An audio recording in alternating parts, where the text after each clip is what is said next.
Mummy, હા, તે આજે જમવામાં શું બનાવ્યું છે?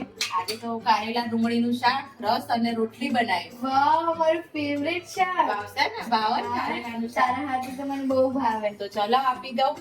અને મિત્રો, તમે પણ ચેનલ પર નવા હોય તો ચેનલને સબસ્ક્રાઇબ કરી દેજો. અને આ રીતે કારેલાનું શાક છોકરાઓને પણ બહુ ભાવશે. તમે પણ તમારા ઘરે જરૂરથી ટ્રાય કરજો. અને કહી દે મિત્રોને કે અમારી ચેનલને લાઈક, શેર, સબસ્ક્રાઇબ કરજો. અને લાઈક શેર સબસ્ક્રાઇબ કરવાનું ભૂલતા નહીં. તો આપણે કારેલાનું મસ્ત એવું કડવું ના લાગે એ રીતે શાક બનાવવા માટે આપણે 250 ગ્રામ જેટલા કારેલા લઈ લીધા છે. એકદમ કૂણા હોય એ રીતે કારેલા લઈ લેવાના છે. તો એને ધોઈ દીધા છે અને આપણે ઉપરથી આ રીતે છાલનો ભાગને હટાવી લઈશું.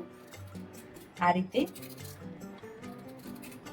છાલમાં બહુ કડવાશ હોય છે એટલે છાલનો ભાગ આપણે થોડો ચડિયાતા પ્રમાણમાં કાઢી લઈશું, જેથી કરીને એની કડવાશ પણ એકદમ થોડી ઓછી થઈ જાય. તો આપણે આ રીતે છાલની મસ્ત એવી રીતે કાઢી લેશું. જો તમને અંદર બિયા લાગે તો તમે બિયાને કાઢી શકો છો. અને આ રીતે બધા જ કારેલા આપણે સમારી લેશું.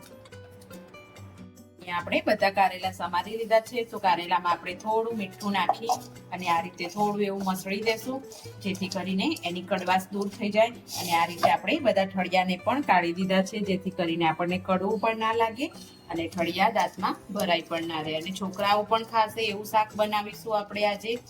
તો આ રીતે આપણે મીઠામાં 10 થી 15 મિનિટ માટે પલાળી દેશું.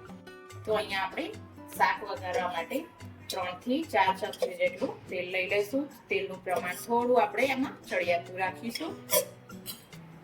તો અહીંયા આપણે મોટી 2 નંગ જેટલી ડુંગળી લઈ લીધી છે અને આ રીતે એને ઊભી સ્લાઇસમાં કટ કરી લીધી છે. તો આપણે વઘારમાં થોડું એવું જીરું નાખીશું. રાઈનો ઉપયોગ નહીં કરીએ આપણે.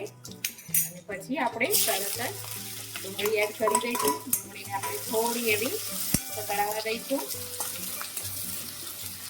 તો આપણા કારેલા મસ્ત એવા મીઠામાં પલળી ગયા છે ને એકદમ પાણી પણ છોડી દીધું છે. જો આપણે જોઈ શકીએ છીએ.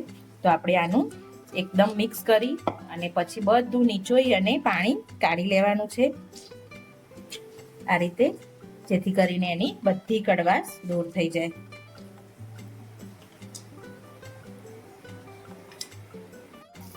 તો અહીંયા આપણે થોડો એવો મસાલો કરીશું. થોડી હળદર, લાલ મરચું અને ધાણા જીરું.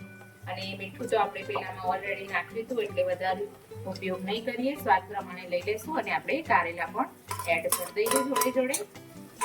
અને બધી વસ્તુને મસ્ત રીતે મિક્સ કરી લઈએ.